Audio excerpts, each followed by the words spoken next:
This reed is a bully. It's called Phragmites. This European invader has been muscling its way into wetlands across the United States.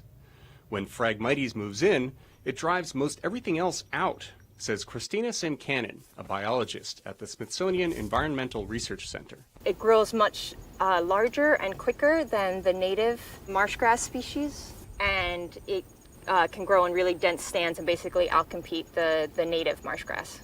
Some birds cannot nest in dense stands of Phragmites, and the stalks are too tough for some creatures to eat.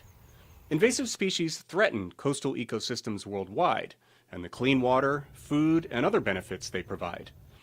But some invasives have at least one redeeming quality. They gobble up planet-warming carbon dioxide. Some non-native species are actually increasing carbon storage, like Phragmites, in that they grow faster and they spread quicker. When Simcanen and her colleagues added up data on coastal ecosystems worldwide, they found that overall, the ones overrun by invasive species contained about 40% more carbon than intact habitats. She says they were taken by surprise. Yes, we were.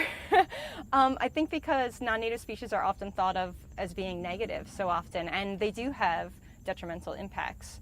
But in this case, they seem to be storing carbon quicker. To be clear, Simcanen is not saying it's better to let the invaders take over.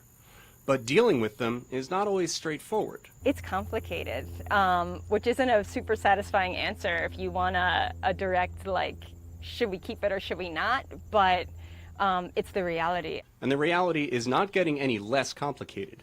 Smithsonian research shows Phragmites will have an even bigger edge over native species as temperatures and carbon dioxide levels rise. Steve Baragona, VOA News, Edgewater, Maryland.